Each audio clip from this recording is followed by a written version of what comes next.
2021 한국 스마트워터그리드 학회 통합학술대회에 이렇게 참여해 주신 모든 분들께 다시 한번 감사의 말씀을 드립니다. 오늘 함께해 주시고 계신 이 특별 세션은 물가치 향상과 소비자 신뢰 제고라는 주제로 진행될 예정입니다. 물의 가치에 대한 물 분야뿐 아닌 학제 간의 교류를 통한 다양한 담화가 진행될 수 있는 소중한 기회라고 생각이 되는데요. 오늘 특별 세션의 발표 시작 전에 오늘 이 시간을 더욱더 의미 있게 만들어주실 프로그램 하나가 마련되어 있습니다. 오늘 이 기회를 빌어서 사단법인 한국여성소비자연합과 그리고 한국 스마트워터그리드 학회는 2021년 통합국제학술대회를 기념해서 물의 가치와 신뢰 제고를 물의 주요 수요자인 소비자와 함께 실천하고자 상호 협력을 위한 업무 협약을 체결하기로 했습니다. 네, 먼저 오늘 이 중요한 자리의 취지와 그리고 인사 말씀을 전해주실 두 분을 모실 텐데요. 먼저 사단법인 한국여성소비자연합 김상기 회장님을 모시고 인사 말씀 전해 듣도록 하겠습니다. 큰 박수로 맞이해 주시기 바랍니다.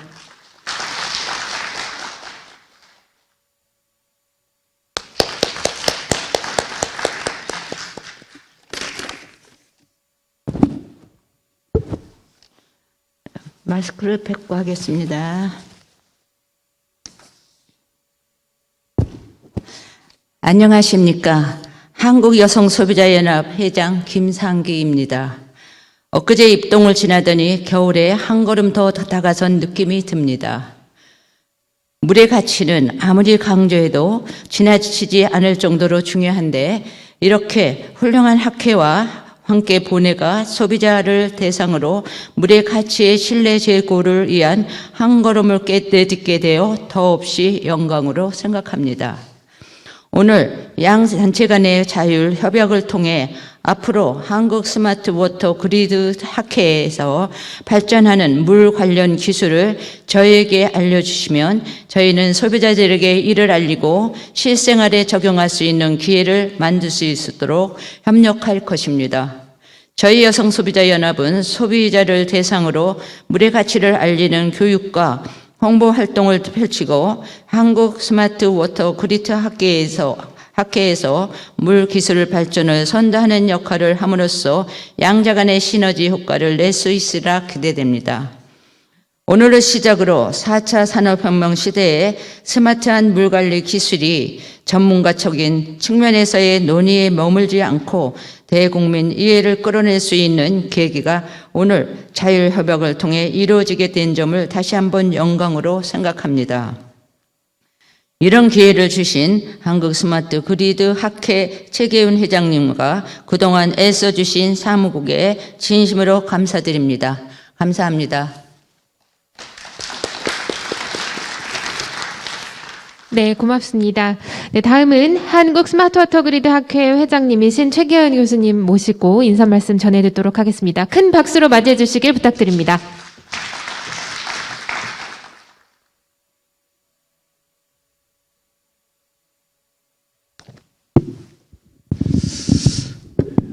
네, 우리 한국 여성 소비자연합의 김상기 회장님을 비롯한 회원 여러분들을 모시고 이와 같이 함께 MOU를 체결하고 또 같이 세션을 진행하면서 물에 대한 가치 그리고 어떻게 하면 물에 대한 시민들에게 신뢰도를 향상할 것인가 이런 것을 살펴보는 귀한 시간을 갖게 된 것을 진심으로 영광으로 생각하고 의미 있게 생각합니다.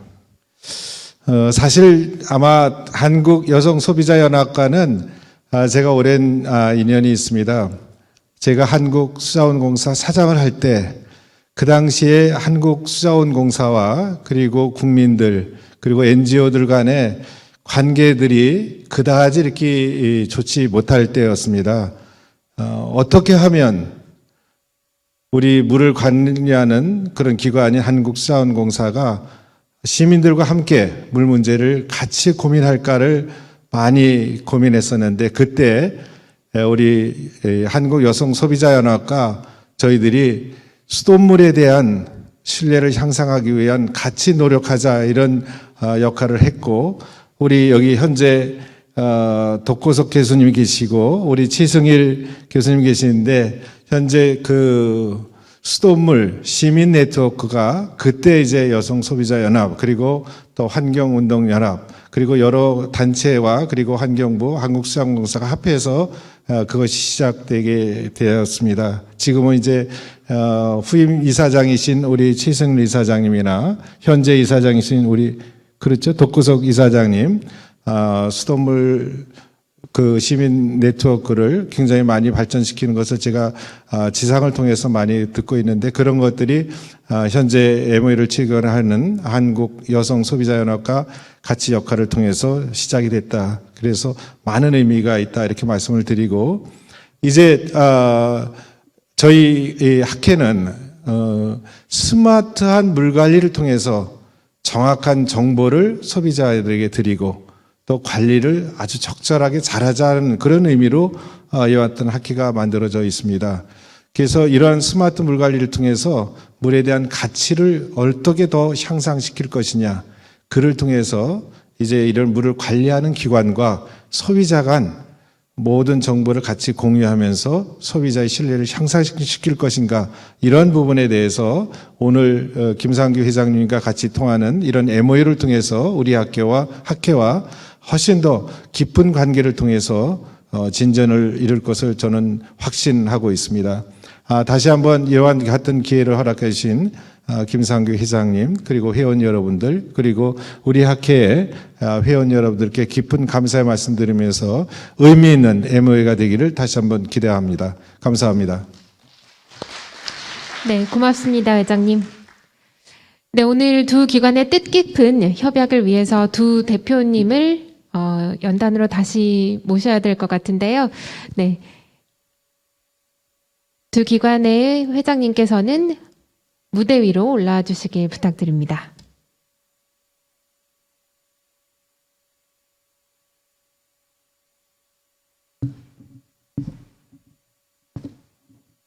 네, 착석을 해주시면 저희가 시작하도록 하겠습니다. 네, 오늘 업무 협약 내용의 주요 내용은 다음과 같습니다. 물의 가치와 신뢰 제고를 위한 소비자 교육과 홍보, 캠페인을 위해 양 기관이 적극 협력한다. 공공에서 관리하는 수돗물의 가치와 소중함을 소비자와 함께 공유하고 수돗물 신뢰도 향상을 위한 소비자 홍보 캠페인에 적극 협력한다. 물 관리 기술을 통해 전 국민이 보편적 복지로서의 물 관리를 향유할 수 있도록 한국 스마트워터 그리드 학회는 기술적 지원을 아끼지 않고 한국 여성 소비자 연합은 물 관리 기술의 소비자 이해도 증진을 위해 노력한다. 2021년 11월 9일 사단법인 한국 여성 소비자 연합 회장 김상기, 이인용, 사단법인 한국 스마트워터 그리드 학회 회장 최계운. 두 대표님께서는 해당 사항에 모두 동의하시면 사인을 부탁드리도록 하겠습니다.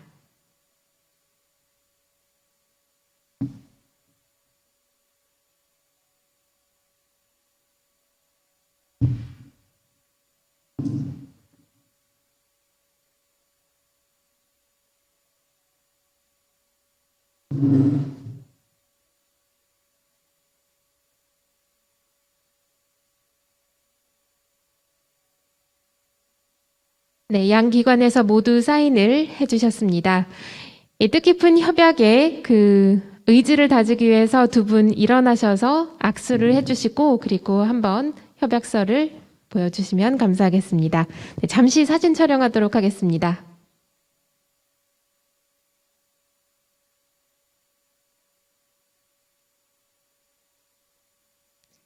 네, 이 의미 있는 순간을 악수로 두 분께서 다시 한번 의지를 표명해 주시면 감사하겠습니다.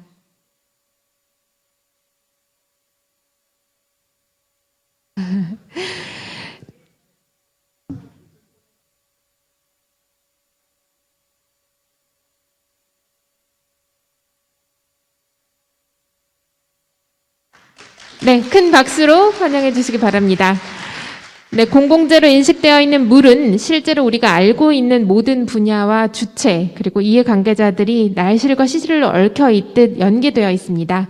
명실상부 국내 대표 선진 물 분야 학회, 그리고 실제 수요자인 소비자와의 교류 창구가 근본 협약으로서 새롭게 자리매김하기를 바랍니다. 향후 지속 가능한 협력이 되길 기대하도록 하겠습니다.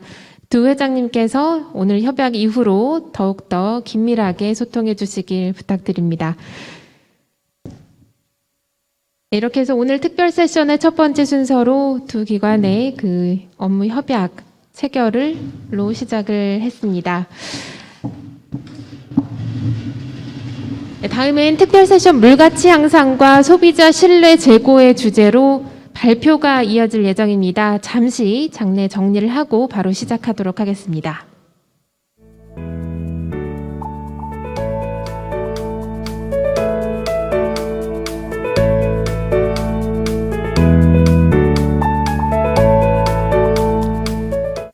네, 지금부터 기조 강연에 이어서 특별 세션의 발표를 시작하도록 하겠습니다. 물 가치 향상과 소비자 신뢰 제고라는 주제로 특별 세션 진행될 예정입니다.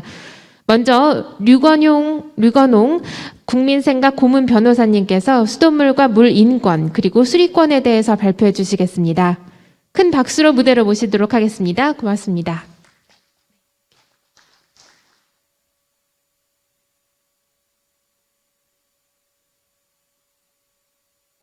네, 반갑습니다. 시간은 어느 정도, 몇 분 정도 하면 될까요? 그냥 제 마음대로 길게 해도 되나 보다. 하겠습니다. 이거 저 PPT 좀 띄워주시죠. 예, 고맙습니다. 이거 어떻게 넘어가나? 네, 진행하겠습니다. 뭐 재미없는 목차 이런 건 넘어가고요. 꼭 해야 될 이야기를 하겠습니다. 1년에 깨끗한 물을 공급받지 못하는 인구가 7억 8천만 명이라고 그러죠. 그러면 미국 인구의 2.5배 정도 됩니다. 예. 그리고 1년에 340만 명 정도가 물 때문에 죽습니다. 그게 캘리포니아 인구하고 비슷한 인천시 인구보다 조금 더 많은 거죠. 그런 문제. 그러니까 왜 물이 중요한가 하는, 물은 곧 생명이고 물이 없으면, 깨끗한 물이 없으면 죽을 수밖에 없고 병에 걸릴 수밖에 없다. 이제 그런 내용인데요. 이거보다는 이 그림을 저는 더 좋아하는데, 지속 가능한 개발 목표들 중에 핵심은 가난 퇴치인데요. 이 가난이 퇴치되려면 첫 번째는 경제적이어야 되고 두 번째 물, 그리고 교육이 필요합니다. 가난하다는 건 밥을 제때 먹을 수 있다는 걸 전제로 하는 거고요. 그리고 깨끗한 물이 이제 베이스가 되고, 그리고 에너지가 필요하고 교육이 필요합니다. 이게 사실 물, 에너지, 식량이 같이 묶어갈 수밖에 없고요. 저 개인적으로는 탄소 중립 문제보다 그거보다 우선하는 것이 가난 퇴치하는가. 가난에서 해결이 되면 우리 어느 정도 먹고 살 정도 되니까 탄소 문제도 해결할 수 있고, 또 다른 기타 부수적인 것들이 저절로 해결이 됩니다.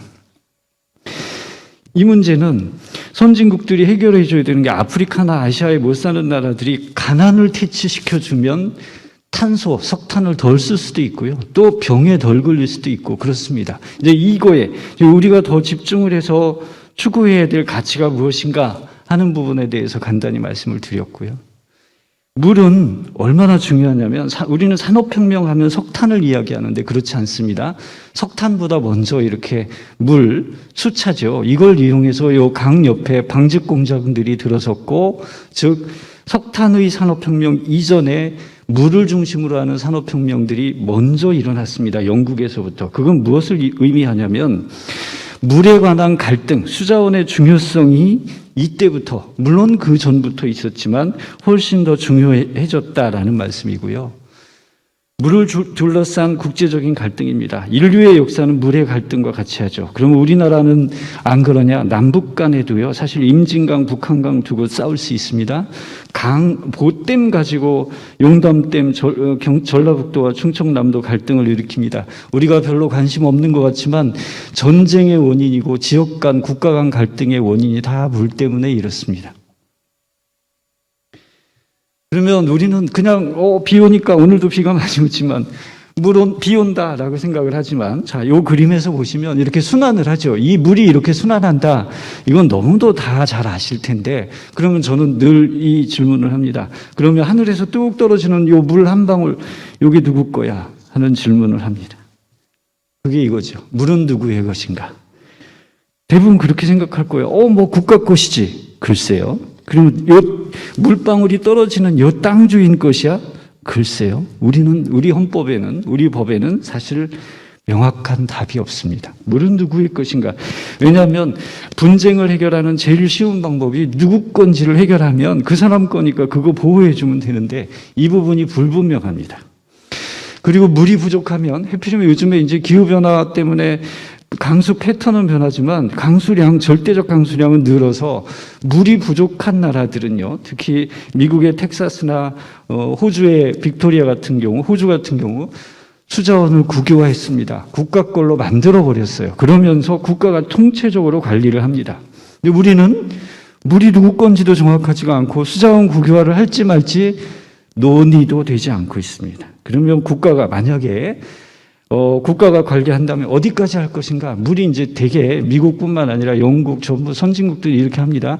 하천수, 강물을 흐르는 거, 그리고 지표수, 하늘에서 비가 뚝 떨어져서 땅 위로 흘러서 그 하천까지 가기 전까지, 하천에 딱 도착하기 전까지의 그 물, 그리고 얘가 땅 속으로 들어갔을 때 지하수. 이렇게 나눠서 관리합니다. 이렇게 나눠서. 그 나눠서 관리할 필요성도 있고 그러면 이거마다 얘는 누구 거고 얘는 누구 거고 얘는 누구 거고 누가 관리하고 뭐 주정부가 하고 연방정부가 하고 개인 거고 말고 이런 문제가 있는데 우리나라는요 이제서야 통합관리한다고 그러면서 요거 하나 얘기가 됐어요. 지표수, 지하수 통합관리 논의도 안 되고요. 언제 뭐가 될지 모르겠어요. 그냥 기관 통합만 이야기할 뿐이지 진정 우리가 생각하는 전체 물에 대해서 어찌할 것인가 종합적인 그런 사고는 못하고 있습니다. 그래서 한번 역사를 보겠습니다. 이게 뭐 재미없는 역사일 수도 있지만 정말 이 가치가 있는 건데요. 기본적으로 물은 흐르는 물은 공유로 받습니다. 이게 로마법 시대의 법입니다. 흐르는 물은 아무나 쓸 수 있지 누구 거라고 말을 못하도록 이렇게 해놨어요. 그러다가 이것이 영국으로 가서 이제 수리권이라는 개념이 생기는데 물에 대한 소유권과 수리권은 다른 겁니다. 소유권은 누구 거냐라는 거고 수리권은 누가 쓸 수 있는데 얼만큼 쓸 수 있는데 즉 사용에 관한 권리인 것이죠. 그래서 이 수리권은 여러 가지 복잡합니다. 뭐 농업용수, 산업용수, 수로 변경, 제방 뭐 등등 모든 걸 포함하는 물을 쓸 수 있는 일체의 권리를 말하는데요. 이렇게 발달했습니다. 어렵지 않게 하천에서 요 하천 땅을 하천이 여기 흐르면 요 땅을 소유하는 자에게 권리를 준다. 이게 하천 부지 소유권의 원칙입니다. 그러니까 부동산으로 본 거죠.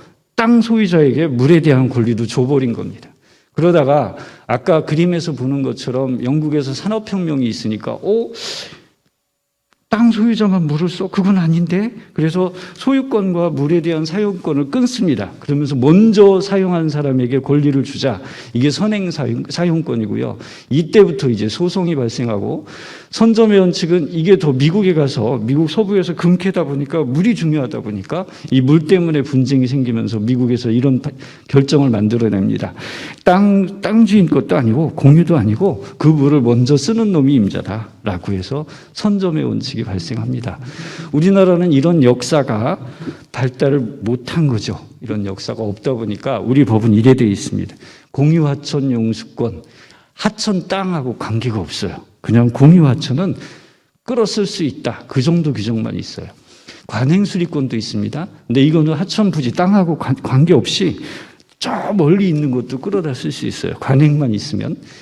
그런데 이 민법의 수리권 말고 하천법의 사용허가라는 이상한 게 아니죠. 원래 이제 공법적인 권리니까 이게 병렬적이라서 두 개가 동시에 적용됩니다. 그래서 오늘 아침에도 이제 왜 인천의 상수원수는 비싸고 서울은 싸냐? 서울시는 한강 옆에 용수권, 기존의 관행 수리권이 있다 보니까 그 기존에 쓰던 물량만큼에 대해 물에 대해서는 돈을 안 내는 거예요. 근데 인천시는 강을 접하지 않다 보니까 내야 되는 거죠. 이게 인정이 되다 보니까 원래는 이게 없으면 모든 건 국가가 통제를 해서 동일한 가격에 줄 수 있을 텐데 그러지 못한 현상들이 나타납니다.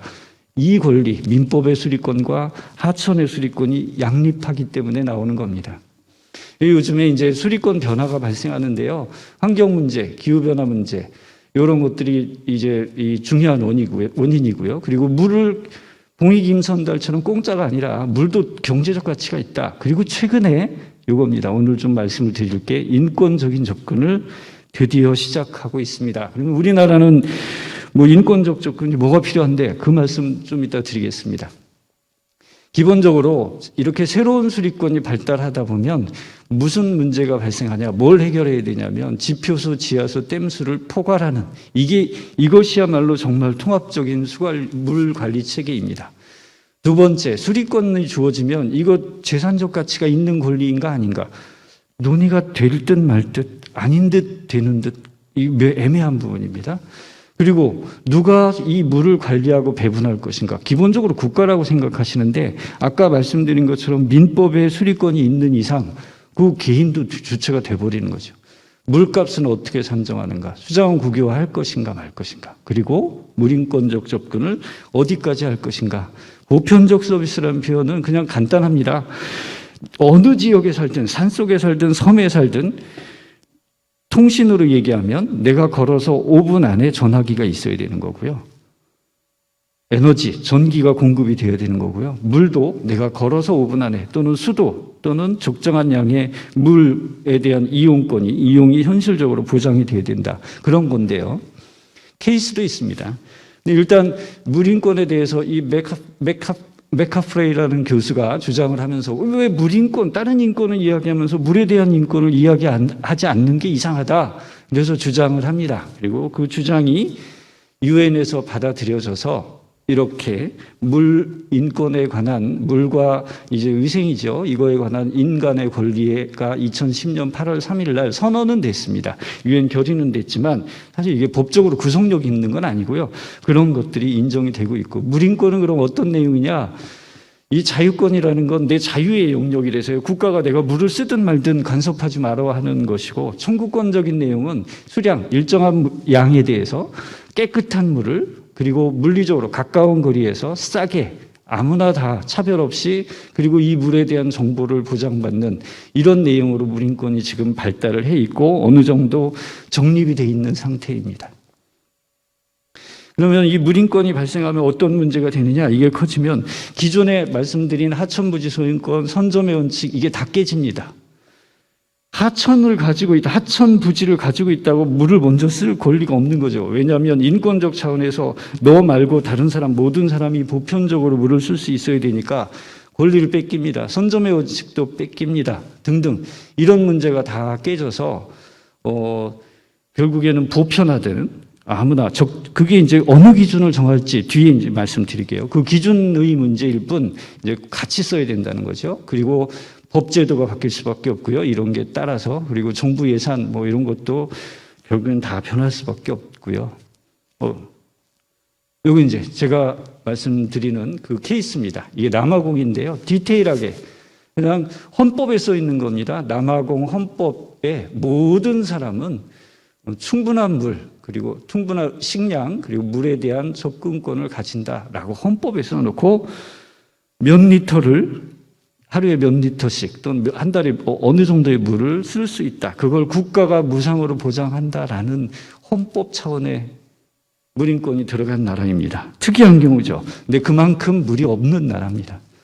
우리나라에서 그러면 물인권 어떠냐? 이미 우리도 대법원 판결과 헌법재판소에서 물인권 인정을 하고 있어요. 물론 헌법 조문에 뭐 30몇 조 몇 항에 물인권 이래 써 있는 건 아니고요. 다른 권리, 인간의 존엄과 같이 행복, 주권권, 생존권, 생명권 등등에서 그런 권리들로부터 물인권을 뽑아내는 거죠. 해석을 통해서 인정을 하고 있습니다.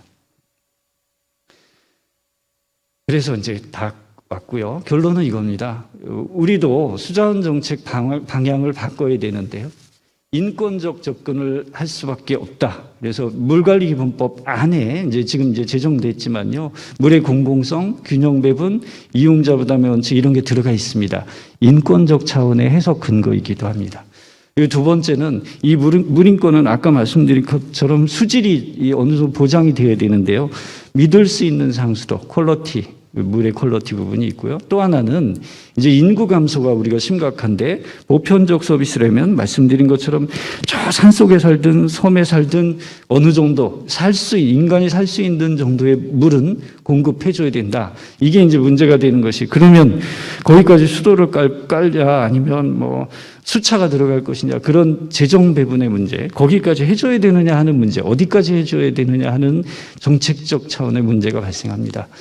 또 하나는 통일을 대비한 수자원 정책이 필요한데요. 이제 북한의 물 상황이 아주 안 좋으니까 이걸 어떻게 할 거냐, 이제 우리 고민할 때가 됐고, 또 저는 물과 에너지와 식량은 따로 갈 수가 없습니다. 완전히 붙어 있는 문제입니다.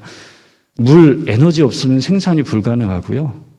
식량, 에너지 없으면 생산 불가능하고, 식량은 물이 없으면 생산이 불가능해요. 이게 완전히 붙어 있는 세 가지 핵심 요소입니다. 이걸 어떻게 볼 것이냐, 같이 묶어서 제도화하고 정책을 추진해야 된다고 마지막으로 말씀을 드리겠습니다. 이거는 이제 대법원 판결의 변화인데요. 예전에는 개인한테 물에 관한 상수, 환경 기준, 이거는 니네 개개인이 소송을 못해, 원고 적격이 없어라고 했다가 한 10년 이후에, 9년 이후에 법원이 판결을 바꾸면서 이제는 법원도 이제 좀 정신을 차리는 거죠. 생각을 바꾸고 있는 겁니다. 그래서 앞으로 기본적으로 물과 관련된 거, 물의 인권, 그리고 수돗물의 품질, 이런 것들이 우리가 꼭 지켜주고 또 보호해줘야 되는 내용이 될 것이다. 또 우리 같이 노력을 해야 된다라는 말씀을 드리면서 제 발제를 마치겠습니다. 감사합니다. 네, 고맙습니다. 류건웅 변호사님. 네, 다음은 저희 최승일 고려대 명예교수님께서 수돗물의 의미와 위기에 대해서 말씀해 주시겠습니다. 큰 박수로 맞이해 주시길 부탁드립니다.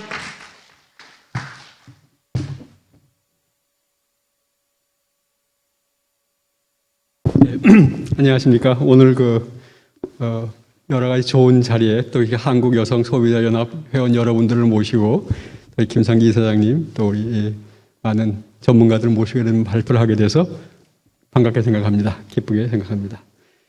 오늘 제가 말씀드릴 것은 수도의 위기와 의미라고 해가지고 잠깐 훑어보도록 하겠습니다.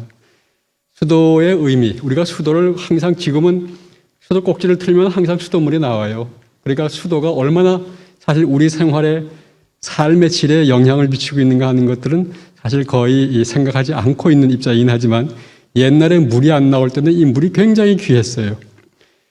우리 수도는 물론 당연히 이건 이제 1346년에 몽고군이 크림반도를 공략할 때 패스트를 일부러 퍼뜨려서 이렇게 온데 전염병이 창궐하던 비참한 상황을 보여주고 있는데 우리나라에도 옛날에 역병이라 그래가지고 이질, 콜레라 이런 것들이 이제 흑사병 이런 것들이 돌 때가 되면은 마찬가지로 역병이라 그래서 한 마을이 전체적으로 병에 걸리고 그랬어요. 이게 물을 통해서 옮겨지는 전염병, 수인성 전염병이라고 하는 것들입니다. 한 번씩 이렇게 물로 인해서 전염병이 돌게 되면은 한 마을이 몰살하는 역병이라고 돌게 했죠. 그게 이제 수돗물에 의해서 소독이 된 물을 공급함으로써 그런 수인성 전염병으로부터 안전한 물이 공급이 되게 된 겁니다. 수돗물이 없는 아프리카의 사람들을 생각을 해보면은 이 사람들이 이렇게 등에 이런 짐을 지고서 이렇게 가서 하루 종일 걸어가 가지고서 저기 보이는 저 흙탕물에 가서 저 등에 지고 있는 물을 한 동이 떠 가지고 가서 가라앉혀서 먹습니다. 저것이나마 없으면 저 사람들은 물이 없어 가지고 생활을 할 수가 없어요.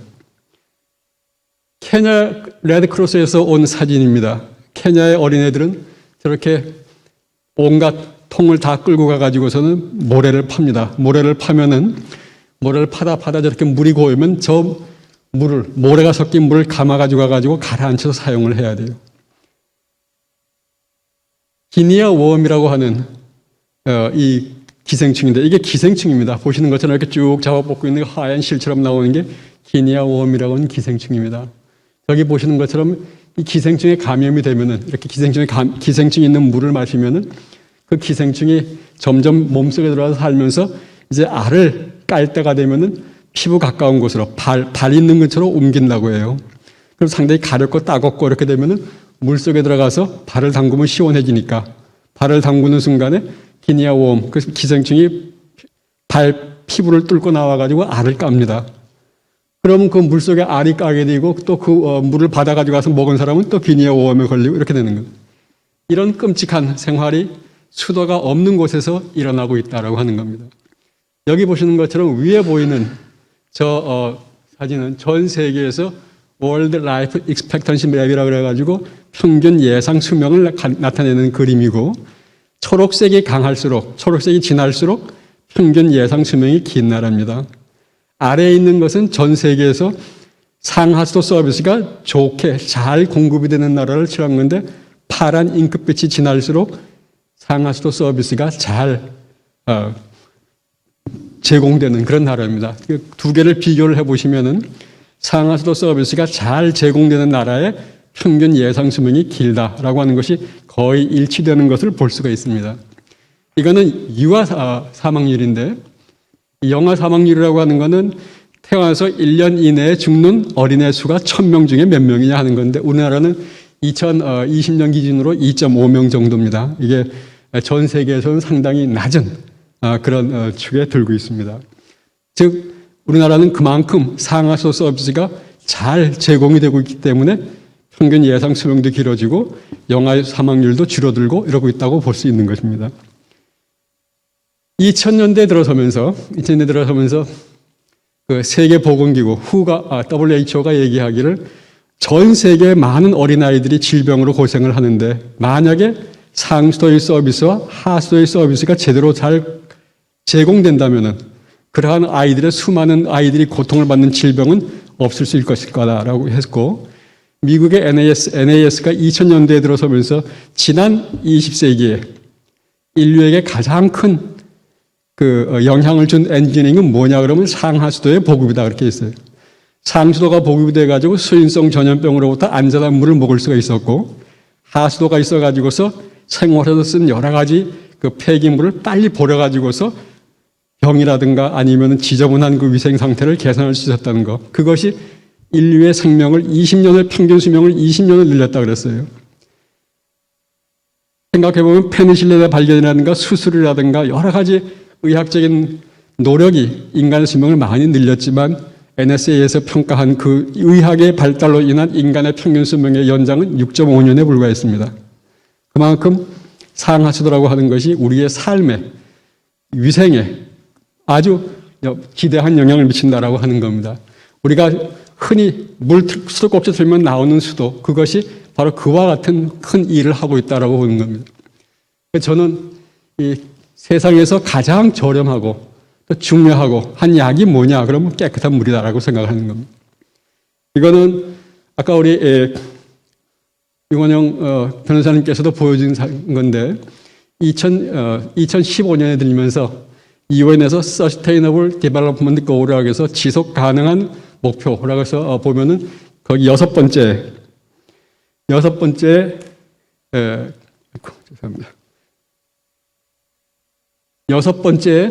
우리가 깨끗한 물과 Water and Sanitation이 Clean Water and Sanitation이 여섯 번째에 들어가 있습니다. 이게 우리가 지속 가능한 발전을 해서 인류가 보장해야 될 17가지 중요한 목표 중에 여섯 번째로 들어가 있는 게 깨끗한 물과 하수도의 보급이다 이렇게 보고 있습니다. 이게 지금까지 우리가 그저 수도꼭지를 틀면 나오는 수돗물에서 느껴야 되는 수도의 의미와 중요성은 여기에 있다라고 생각을 할 수 있습니다. 우리나라의 수도를 보면은 1890년대 북청 물장수로부터 시작을 했습니다. 물 떠다갔다 팔고 양반들이나 부자들한테서 일정한 금액을 받고 생활하는 북청 물장사들이죠.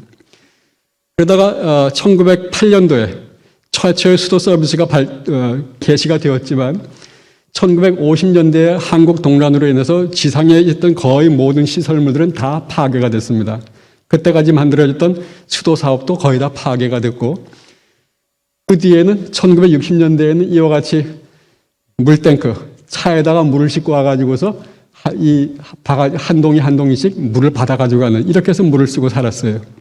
이게 1960년대입니다. 1960년대 요거 하나 보니까 양지회에서 만들어준 공동우물이고 저것도 마찬가지로 60년대에 우리가 흔히 보던 공동우물의 형상입니다. 이렇게 물을 갖다 썼어요. 그 당시에는 공동우물만 있는 것만 해도 고마웠을 판입니다. 그러다가 우리가 이제 계속해서 그 수도를 증설하기 위해서 차관도 받아들이고 해서 많은 발전을 했습니다. 그래서 보시는 것처럼 1960년대 우리나라 수도의 총 시설 용량은 50만 톤 정도였고 보급률이 16.8%였습니다. 거의 모든 사람이 물이 없었어요. 1980년대에 가가지고서 수도 보급률이 약 한 50%가 넘었고 1990년대가 되어가지고서 약 80%의 사람들이 물을 받으면서 웬만한 사람들은 대개 물을 받을 수가 있게 되는 겁니다. 이렇게 해서 지난 60년대부터 90년대까지 양을 늘리기 위해서, 공급 양을 늘리기 위해서 엄청 노력을 했던 시간이고 그 뒤로 89년대 수질 파동이 한번 나고 나서는 94년도부터는 활성탄이나 오존을 이용한 고도 산화 처리가 들어와서, 고도정 처리가 들어와서 여러 가지 더 좋은 깨끗한 물을 공급하기 위해서 많은 애를 썼었습니다. 우리가 이와 같은 수준 높은 서비스를 받고 있는데 이러한 서비스를 받기 위해서 50년이 걸렸다라고 볼 수가 있습니다. 근데 수도는 지금 어떻게 되느냐 그러면은 1989년대 혹시 기억이 나시는 분이 계실지 모르겠지만 89년대 경향신문 일면 탑에 우리나라 수돗물은 중금속과 미생물에 오염이 되어 있다라고 크게 났어요. 많은 논란을 불러일으켰고 90년도에는 국회에서 수돗물에 발암성 물질인 트리알로메탄이 있다라고 발표가 돼가지고 또 한번 소요가 일어났습니다. 91년도에는 낙동강에서 페놀이 유출돼가지고 대구 사람들이 클로로페놀로 인한 악취로 엄청 고통을 많이 받았습니다. 97년도에는 서울대에서 서울시의 수돗물에, 먹는 수돗물에 바이러스가 있다. 이렇게 돼서 바이러스 파동이 일어났습니다. 2001년도에는 환경부가 바이러스를 검출했다라고 발표를 했고, 그래서 정수처리 기준이 제정이 됐습니다. 그 외에도 지난 2019년대 인천의 녹물 사건이라든가 20년대 누출 사고 같이 사고가 계속해서 발생을 했어요. 그러다 보니까 그 와중에 89년도에 수돗물에 대한 그 보도가 일어난 후에 먹는 샘물 판매업자와 정수기 판매업자가 수돗물에 대한 불신을 계속 조장을 하면서 가정에 가가지고서 맞지 않는 그런 실험을 통해 가지고 불신을 조장했어요. 그래서 지금에 와가지고서는 샘물이 먹는 물로 되어 있고 정수기는 혼수감이 돼가지고서 모두 하나씩 가져가는 이런 현상이 되어버렸습니다. 수돗물의 신뢰도는 2%에 불과하다고 흔히들 얘기를 하고 있습니다. 근데 막상 명동에 가가지고서 가끔 길을 막고서 우리가 블라인드 테스트를 합니다. 명동에 가가지고서 물을 컵을 하나씩 들고 제일 좋은 물 맛이 나오는 것을 찾아오세요. 그러면은 실제로는 생수, 즉 먹는 샘물, 병에 든 물보다는 수돗물을 체크하는 분이 예상외로 많습니다. 그걸 나중에 보여주면서 기자가 기사를 씁니다. 이렇게 우리가 수돗물을 먹고 병물을 선호하는 이유하고 수돗물을 마시지 않는 이유는 일종의 편견이었다. 막상 테스트를 해보니 수돗물도 맛이 좋더라. 이렇게 나오면은 뭐라고 답하는가 하면 댓글이 달리는데 당신이나 드세요. 이렇게 나옵니다. 인식이 이미 망가져 있다는 얘기예요. 수돗물에 대해서. 그런데 우리가 지금 다른 것들 다른 정수기나 먹는 샘물을 우리가 폄하하겠다는 것보다는 환경적으로 봐도 수돗물과 생수의 탄소 발자국은 거의 1000배 차이가 납니다. 수돗물이 그렇게 못 마실 것이냐면 그런 건 아니거든요. 근데 그것에 대한 인식이 엄청 나쁜 거죠. 이렇게 되다 보니까 수돗물은 먹지도 않는 물이 돼버렸어요. 수돗물이 먹지 않는 물이 되어버리니까 어떤 이 예산이 잘 투입이 안 돼요. 먹지도 않는 물에 뭐 자꾸 돈을 쓰느냐. 우리 돈 쓸 때 많다. 그래서 시의회든 정부든 수돗물에 대한 개선에 대해서는 별로 예산을 투입하고 싶어 하질 않아요. 그러면은 고쳐야 할 것은 시설은 노후가 돼서 점점 낡아가는데 고쳐야 할 것은 많은데 예산이 배정되지 않으면은 시설은 계속 노후가 되고 수질은 계속 악화가 되고 결국 이거는 수도 서비스의 붕괴로 이루어질 수밖에 없습니다. 방법이 없잖아요. 그러면은 다시 이와 같은 옛날로 돌아갈 수밖에 없어요. 이거는 우리에게 모두가 다 손해라는 거죠. 이러한 위기를 어떻게 극복하느냐 하는 것이 우리의 문제인데, 우리가 위기를 극복하려고 그러면은 제일 먼저 소비자의 신뢰를 얻어야 됩니다. 소비자의 신뢰를 얻기 위해서는 여러 가지 정보의 제공이고 뭐고 여러 가지가 필요한 것들이 많겠지만 그중에 일단 사고가 없어야 돼요. 수질 사고든 농물이든 유충이든 뭐 과불화물이든 사고가 없어야 돼요. 그 사이에 굉장히 어렵게 요만큼 신뢰를 쌓아 올리면은 저런 사고가 한번 나면은 다 가버리고 말아요. 다 부서지는 거예요. 그러다 보니 사고가 없이 하려다 보니 노후 관망을 개량한다든가 노후 정수 시설을 개량한다든가 아니면 이 학회가 추구하는 것처럼 스마트 워터 매니지먼트 시스템을 도입을 한다든가, 우리가 좀 얘기로는 최근엔 디지털 트윈이니 AI니 뭐 이런 얘기를 하지만 어쨌든 그런 것을 도입하든가 유지관리 비용을 확보하거나 전문 인력을 확보하는 많은 그런 일들이 필요하다라고 하는 겁니다. 보시는 것처럼 관이 이런데 이 관에서 물이 새고 녹물이 나오는데 이런 걸 가지고서 그냥 놔두고 위기를 극복할 수 없고 신뢰를 회복할 수가 없잖아요. 반드시 고쳐야 하는 부분입니다. 그런가 하면 최근에 얘기하는 이런 스마트 워터 인프라스트럭처 구조 사업, 이게 스마트 관망 인프라 구축 사업이라고 해서 지금 하고 있는 건데, 뭔가 새로운 여러 가지 설비를, 지금까지 땅속에 묻혀있는 관의 상태를 알 수가 없었기 때문에 각종 시설들을 이용을 해도 땅속에 있는 관의 상태를 잘 파악을 하자는 거예요. 이러한 사업은 지금 스마트 관망관리 인프라 구축 사업이라든가 노후관 정밀조사 사업이라든가 지방상수도 현대화 사업 같은 데서 진행이 되고 있는데, 이것들이 통합이 돼서 좀 더 좋은 큰 단계로 진행이 돼서 관망이 알고 보고 청소하는 이런 단계가 되어야 되겠다라고 하는 겁니다. 그 다음에 그 외에도 대구에서 과불화물 사건이 있었고, 또 그 외에도 각종 의약품들, 우리가 쓰는 각종 약품들 그냥 버리는 데에서 오는 물질들, 또는 뭐 화장품에서부터 나오는 것들, 이런 것들이 다 우리가 먹는 물에서 걸러내줘야 되는 거고, 또 내분비계 환경 호르몬이라고 해서 내분비계 교란 물질도 제거를 해줘야 되는 거예요. 이런 것들을 다 제거해 주려고 하면은, 그리고 또 최근에는 미세 플라스틱 문제도 나오고 있어요. 이 미세 플라스틱을 우리가 쓰고 버리면은 이렇게 돌아가지고 결국 우리 입에 돌아온다라고 하는 건데, 근데 여기서 이제 제가 말씀드린 것은 위기를 극복하기 위해서는 소비자 신뢰가 있어야 되고, 그걸 하기 위해서는 사고가 나지 말아야 되고, 그걸 위해서는 노후 시설들을 다 개량해야 되고, 뭐 앞으로 깔아야 되고 그렇게. 제가 여기서 여쭤보고 싶은 건 이게 뭔지 아시죠? 1원짜리 동전입니다. 지금은 잘 찾아보지도 않아요. 유통도 잘 안 돼요. 그냥 1원짜리 동전입니다. 이 1원짜리 동전은 뭘 할 수 있을까요? 1원으로 뭘 살 수 있겠냐라고 생각하면은 1원으로 살 수 있는 건 거의 없습니다.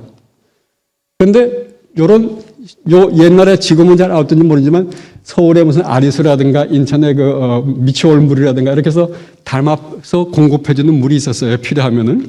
인천 농물 사건 때에도 했는데, 요 물은, 이게 수돗물이죠. 요 물은 1원에 약 한 3.8개 정도, 한 4병 정도를 쓸 수가 있어요. 1원에. 그러면 우리가 1원으로 할 수 있는 게 아무것도 없는 것 같은데, 저렇게 병이 거의 4병이 들어오게 되면은 350ml짜리로. 그래서 4병 하게 되면은 저거 상당히 많은 사람, 한 4사람 정도의 갈증을 시켜줄 수가 있는 거예요. 자, 그럼 이렇게 1원에 저거 3개 주는 수돗물로 과연 우리가 생각하는 것처럼 위기를 극복할 수많은 노후 시설을 개선하고 새로운 시설을 깔고 4차 산업의 기술을 갖다 도입하고 전문 인력을 유지하고 하는 그 모든 비용을 과연 이렇게 수도요금으로 감당할 수 있겠느냐 아니. 제가 욕먹을 만한 비유를 한다고 하면은, 우리는 수돗물 구리 반지 값을 내고서 금반지나 다이아몬드 반지를 원하는 게 아니냐 하니. 실제로 우리가 요구하는 건 수준은 굉장히 높거든요. 지불하는 비용은 너무 적은 거예요. 그럼 그 갭을 누가 메꿀 거냐 하니. 분명히 갭은 있는데 그 갭을 누가 메꿀 거냐. 만약 그 갭을 소비자가 모든 시민이 다 내서 메꾸라고 한다면은 수돗물을 공공재라고 얘기할 이유가 없어요. 우리가 냉장고 살 때 우리 돈 다 내고 삽니다. 냉장고 공공재라고 얘기 안 해요. 그냥 생활 필수품일지는 몰라도. 테레비 살 때 우리가 돈 다 내고 삽니다. 내 거예요. 공공재라고 안 합니다. 수돗물은 공공재고 필수재라고 얘기합니다. 그러면은 저 금액의 차이는 결국 정부가 서포트를 해줘야 되는 게 아니냐. 저는 이렇게 생각을 하는 겁니다. 그래서 수돗물의 위기가 없고 위기를 극복하기 위해서 많은 일들이 되어지는데 결국 비용의 문제가 있다는 얘기입니다. 이 비용은 우리 소비자가 일일이 다 수도요금으로 내야 될 거라기보다는 부족한 부분은 분명히 정부가 지원을 해줘야 하는 것이 맞다라고 저는 생각을 하고, 이런 부분에 있어서 저희가 같이 인식을 좀 같이 한번 논의를 해왔으면 좋겠다라고 생각을 합니다. 오늘은 우리가 수도사업, 이거는 기후변화 시대의 복지와 생존을 위한 겁니다. 이거는 그냥 우리가 더 잘 살기 위해서라기보다는 물이 없으면 우리가 살 수가 없어요. 그래서 물의 가치에 대한 어떤 재평가라든가 인식, 이런 것들이 우리 스스로 좀 더 해봐야 되지 않겠나 생각을 하면서 제 발표를 마치겠는데, 우리가 수돗물을 좀 더 알게 되면은, 그 유홍준 씨가 한 얘기 중에서 알게 되면 보이나니 그때 보이는 것은 전과 같지 않더라, 이런 말씀을 하셨어요. 그리고 수도에 대해서 좀 더 알게 되면 수돗물이 예전과 같지 않다는 것을 늘 보이는, 좀 더 다르게 보일 겁니다. 그 가치를 알고 이 위기를 극복해야 우리가 같이 좋은 서비스를 계속 받을 수 있지 않는가 싶은 생각이 듭니다. 여러분 감사합니다. 네, 최승일 교수님 고맙습니다. 네, 수돗물의 의미에 대해서 다시 한번 생각해 볼 수 있었던 좋은 기회인 것 같습니다. 네, 다음은 손동환 K워터 지방상수도 처장님께서 발표를 이어주시겠는데요. 강연 이어서 듣도록 하겠습니다. 손동환 K워터 지방상수도 처장님 큰 박수로 맞이해 주시길 부탁드립니다.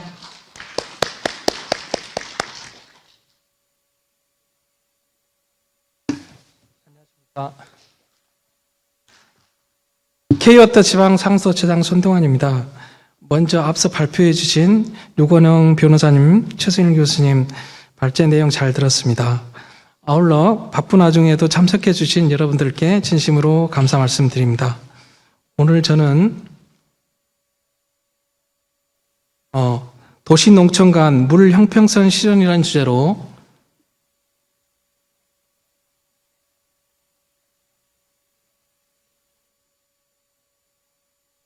어디서나 차별 없이 누리는 물복지에 대해서 발표를 하고자 합니다. 다음은 목차입니다. 목차는 현황 개선 방향에 대해서 발표하도록 하겠습니다.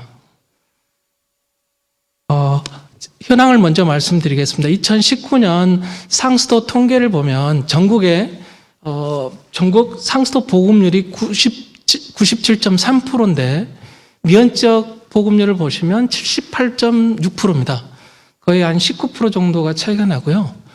그다음에 전국 미급수 인구는 146만 명인데 농어촌 지역이 72%를 차지하고요. 거의 한 105만 명 정도가 미급수 정도로 돼 있고요.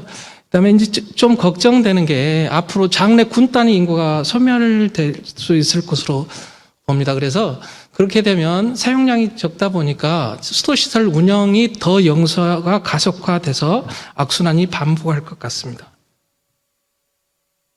다음은 미급수 지역 수량 수질 문제에 대해서 좀 말씀드리겠습니다. 가뭄 발생 현황을 10년간 발생 횟수로 봤을 때 과거부터 2000년까지 했을 때 한 3.6회 정도 발생을 했습니다. 근데 2001년부터 18년까지 7.2회로 거의 2배 정도 가뭄에 따른 수량 부족 문제가 발생하고 있고요. 그다음에 수질 문제를 보면 소규모 급수시설은 보통 마을 대표님께서 관리를 하셔요. 그래서 비전문가이다 보니까 제때 약품을 안 넣는다든지 했을 때 노로바이러스라든가, 그다음에 보통 소규모 시설들은 지하 관정을 많이 활용합니다. 그래서 깊은 심정이 아니고 그런 관정이 잘 관리가 안 되다 보니까 우라늄이라든가 이런 게 발생하고 있습니다. 그다음에 높은 상수도 누수율로 인한 국가적인 낭비가 많이 발생하고 있는데, 연간에 전국에 1년에 새는 물이 6억 8천 톤입니다. 이 6억 8천 톤이면 팔당댐 3개를 1년에 건설할 수 있는 규모고요. 땅에 1년에 버리는 물이 한 6,600억을 매년 땅속에다가 누수로 인해서 버리고 있는 상태가 되겠습니다. 그리고 여기서 지하에서 구축률이 있는데 뭐냐면 땅속에 있는 관을 측량해서 수치 지도로 정확하게 만드는 이율인데, 특광역시는 거의 99%인데요. 군 단위 보시면 34%밖에 안 됩니다. 그다음에 전국 누수율도 보시면 특광역시는 거의 3%인데 군 단위는 68% 정도로 이 지역에 따라서 굉장히 격차가 심함을 알 수 있습니다. 그다음에 두 번째는 이제 상수도 운영 전문가 부족인데요. 특히 이제 도로 같은 경우에는 눈에 보이는 시설입니다. 투자를 해도 눈에 보이는데 상수는 눈에 안 보여요. 그래서 투자 우선순위가 항상 밀립니다. 그러다 보면 관은 노후화되고 수도 사고 잘 나고 수질 민원도 발생합니다. 그럼 이 민원은 계속 증가하는 거죠. 근데 이제 단수를 하려면 영업을 하고 있는데 단수를 할 수 없어서 보통 밤 10시부터 새벽까지 작업을 하거든요. 이 밤에 하는 작업들이 계속 늘어나니까 업무를 하기 싫어하시는 겁니다. 담당분들이. 그리고 오래 계시고 싶지 않아 해요. 가능하면 빨리 이 상수 분야에서 다른 데로 가시기를 굉장히 염원하셔서 문제가 있고요. 그 다음에 이제 10년간 상수도 인원이 시설은 많이 늘었는데 관로도 늘고 했는데 인원은 14,000명 정도만 계속 유지하고 있는 겁니다. 다음은 행정구역 간 지방상수도 분절구조입니다. 지자체 간에 A라는 시, B라는 시, C라는 시가 있으면 A라는 시는 자체 사무입니다. 고유 사무다 보니까 A라는 시에서 물이 부족하면 B라는 시에서 물을 좀 끌어 썼으면 좋겠는데 그렇게 해주질 않습니다. 왜냐하면 내가 도시가 발전하려면 뭐를 건설을 해야 되는데 그런 물이 필요하거든요. 그래서 내가 남는 물이 있더라도 다른 시한테 줄 수가 없는 거죠. 그래서 이런 분절 구조가 좀 있다는 걸 좀 이해해 주셨으면 좋겠고요. 그다음에 지역 간 상수 요금 격차입니다. 보시면 경북 청송은 428원인데 충북 단양은 1,600원 가까이 됩니다.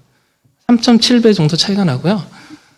이렇게 상수도 그 지역에 따라서 이 요금 차이가 굉장히 많이 난 구조를 가지고 있고요. 생산 원가도 100%가 안 되고 뭐 70%, 50%밖에 안 됩니다. 물을 생산할수록 요금 현실화율이 낮기 때문에 계속 손해입니다. 그러면 또 투자가 안 되고 계속 악순환이 반복된다고 보시면 되겠습니다. 그럼 개선 방안은 뭐가 있겠느냐를 좀 고민해 보았습니다. 첫 번째는 단 한 명의 국민도 소외받지 않도록 안정적인 수량 확보가 중요할 것 같다. 두 번째는 깨끗한 물을 안심하게 마실 수 있도록 수질 안전성 강화가 좀 필요하겠다. 세 번째는 국민 모두가 공평하게 누릴 수 있도록 지역 간 서비스 격차를 좀 해소하는 부분으로 접근해 보았습니다. 첫 번째는 이 도서 지역입니다. 섬 지역인데 지하수가 흐르는 땅 속에 입구에다가 지하수를 차수를 할 수 있도록 지하에다가 댐을 막습니다. 그래서 거기에 저류 정태로 만들어서 그 물을 지하수 관정에서 뽑아서 쓸 수 있도록 도서 지역은 물이 보통 비가 오면 저런 차수 시설이 없으면 다 바다로 흘러 들어갑니다. 그래서 그 입구에다 저걸 막아서 지하수를 좀 가둘 수 있는 시설을 하고 있습니다. 그래서 국내에는 현재는 생활용수 3개, 농업용수 5개 정도를 운영하고 있고요. 이거는 이제 도서 지역에 네네. 그래서 도서 지역의 물 부족 지역에 대해서는 수원 확보 차원으로 해서 지하수 지하수를 신규 발굴하도록 하고요. 요게 좀 더 효과가 있다고 하면 내륙 지역에도 이런 대상이 되는 지역, 전 지역이 되지는 않습니다. 이런 특성을 가진 지역의 특성을 가진 지역에 대해서는 활용할 거기 때문에 내륙 지역에도 좀 확대해 볼 계획입니다. 다음은 이제 지하수 확보가 저렇게 되면 좋은데 저것도 안 되는 지역들이 많습니다. 그래서 그런 지역들은 바닷물을 정수해서 염수를 소금물을 빼고 먹을 수 있는 물로 만드는 해수 담사 시설을 하고 있습니다. 지금 전국에는 13개 지자체에 94개 시설이 운영되고 있고요. 그다음에 이 시설 자체가 해수 담사 시설 자체가 좀 전문성을 요하는 시설입니다. 그런데 주민 대표님들이 이걸 운영을 하다 보니까 효율성도 낮고 가동률도 좀 낮아졌기 때문에 저희가 그 중에서 수자원공사에서는 31개 시설을 위탁해서 04년부터 운영하고 있습니다. 그래서 저희가 기술 지원도 막 이렇게 해드려서 가동률을 48%에서 100%까지 올렸고요. 그 다음에 수도요금이 이제 전기가 많이 듭니다. 이게 전기를 이용해서 바닷물을 담수로 만들기 때문에 원래 톤당 23,000원 하던 것을 7,000원까지 좀 낮춘 상태입니다. 그래서 조금 더 낮춰야 주민 부담이 줄어들 것 같아서 저희가 이런 지역에 대해서는 좀 더 위탁 기관 요금을 낮출 수 있도록 수탁을 확대 좀 하고 그다음에 기술 지원 등을 통해서 더 효율을 더 높여보고자 합니다. 다음은 이제 산간 지역입니다. 산간 지역인데 광역 상수도는 이제 두 도시에 A라는 도시와 B 두 도시를 지나는 상수를 광역 상수도라 하고요. 지방 상수는 단일 A라는 지자체 내에서 관할 관로를 지방 상수라 하는데 미급수 지역이 있는데 미급수 지역에서 지방 상수는 멀고 그다음에 광역 상수가 좀 더 가깝다 하면 광역 상도에서 분기를 해서 그 미급수 지역을 해소하려고 하는 노력을 하고 있습니다. 그래서 전체 비용에 수공에서 재정 부담을 15% 하고요. 지자체에서 85% 부담할 수 있도록 해서 저희가 지금 전체 397억 중에 저희가 52억을 부담해서 지금까지는 17개 지자체 12,000명에 대해서 미급수 지역을 해소했습니다. 그래서 추가적으로 이런 지역들이 있으면 더 확대해서 미급수 지역을 해소해 보고자 합니다. 다음은 이제 수질 안전성 측면인데요.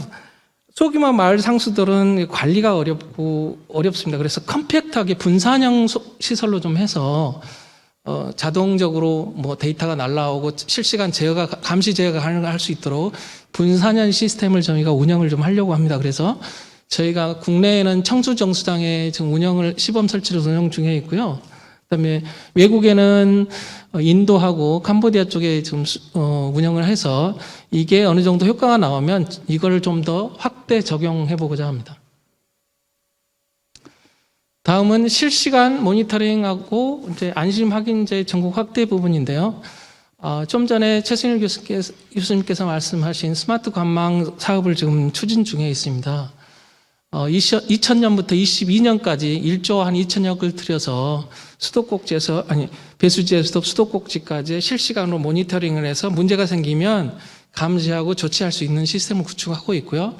그렇다고 해서 주민들이 안심하고 드실 수가 없는 부분이 있어서 저희가 어떤 제도를 도입했냐면 워터코디라고 하는 가정분을 방문해서 수질을 검사해서 알려주시는 무료로 해드립니다. 그거 하고 그다음에 워터 닥터라고 하는 시스템은 뭐냐면 옥내 배관을 진단해서 문제가 있으면 세척까지 무료로 해드리는 서비스를 좀 추진하고 있고요.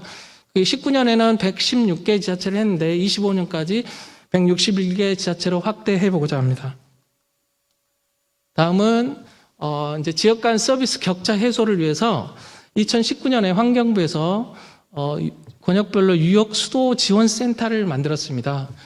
인천 적수 사태라든가 이런 문제가 있어서 지자체에 좀 문제가 생기면 지원할 수 있는 체계를 좀 만들자 해서 만들었는데 국민에게는 서비스 정보를 국민이 궁금하신 정보를 알려드릴 수 있는 체계를 좀 만들고 있고요. 그다음에 정부와는 이러이러한 문제가 있으니 정책을 이렇게 했으면 좋겠다는 정부 정책 지원 기능을 가지고 있고요. 근데 지자체가 이제 문제가 생기면 기술 지원하는 이런 유역 수도 지원 센터를 운영 중에 있고요. 그다음에 거기서 유역 수도 지원 센터의 주요 업무 중에 하나가 이제 실시간 운영 정보를 보고 있다가 사고 예방한다든지 기술 지원한다든지 그다음에 사고가 발생하면 컨트롤 타워 역할도 하고 사고가 재발되지 않도록 대발 대책을 만들고 있습니다. 다음은 이제 중소지자체 통합 관리를 통한 서비스 격차 해소입니다. 아까 말씀드린 것처럼 각 지자체별로 각각 개별로 운영을 하다 보니까 규모의 경제도 안 되고 그다음에 인구도 이제 군 단위들이 앞으로 인구가 줄고 하면 소멸되고 해서 그런 문제가 있어서 이제 표준 모델을 좀 만들어서 그걸 통합 관리 확산 그다음에 유역 관리 쪽으로 갔으면 좋겠다는 생각으로 한번 제안해 보는 겁니다. 일단 소권역으로 2개에서 5개 지자체 정도를 시설 개량하고 공급 체계 간 A라는 B라는 C라는 지자체를 묶어서 거기서 문제가 생기면 서로 유기적으로 공급이 가능하고 효율적으로 물을 쓸 수 있는 그런 통합 체계를 좀 구축하고요. 그다음에 이제 거기에 따른 소구역 간의 요금도 아까 요금 차이가 많이 났잖아요. 이거를 단일 요금으로 좀 만들었으면 좋겠다. 그래서 이게 어느 정도 성공하면 소권역으로 좀 통합해보자. 권역으로 통해서 최적 운영을 하도록 하고 마찬가지로 통합 권역 요금을 가고 이게 어느 정도 생각하면 유역 측면에서 유역 측면에서 통합을 유역 중심으로 통합을 해서 참 운영을 하면 서비스라든가 그다음에 요금도 단일화될 수 있지 않겠냐 이렇게 제안을 해봅니다. 다음은 사회 안전망 서비스 강화입니다. 요즘에는 이제 기계 검침이 아니고 검침원이 와서 검침하지 않고 원격 검침이라는 시스템을 요즘에 많이 도입하고 있습니다. 그걸 활용한 애인데요. 그 검침을 보다가 독거노인이라든가 이런 혼자 계신 어른이 계시면 물을 안 쓸 때, 보통 써야 될 때 안 쓴다든지 안 쓴데 써야 할 때 시간이 있습니다. 밤에는 물을 안 쓰셔야 맞는 건데 쓴다면 뭐 옥내누가 있을 거고 아침에 식사를 하셔야 되는데 물을 안 쓴다 그러면 또 다른 문제가 생길 수 있잖아요. 그럴 때 알람을 지자체에 연락하면 사회복지센터 연락이 가시고 그 복지사가 가서 방문해서 그분을 확인하는 그런 체계로 좀 만들었고요. 이게 저희가 2018년에 고령군에서 한 사례입니다. 호박 수확 중에 골절상을 입으셨어요, 할머니께서. 근데 물 사용이 없어요. 그래서 저희가 보내가지고 넘어지셨더라고요. 골절을 크게 당하셔서 넘어지셨는데 이제 병원으로 바로 안내해서 했던 사업입니다. 그래서 이거를 전국적으로 좀 2023년까지는 좀 확대해 보고자 합니다. 일단 저희는 국민 모두가 공평한 물복지 서비스를 공급할 수 있도록 최선의 노력을 다하도록 하겠습니다. 들어주셔서 감사합니다. 네, 처장님 잘 들었습니다. 고맙습니다. 이렇게 해서 오늘 특별 세션에 물 가치 향상과 소비자 신뢰 제고라는 주제로 세 분의 강연을 들었습니다. 다시 한번 류건홍 변호사님, 그리고 최승일 교수님, 그리고 손동환 처장님께 감사의 말씀 드립니다.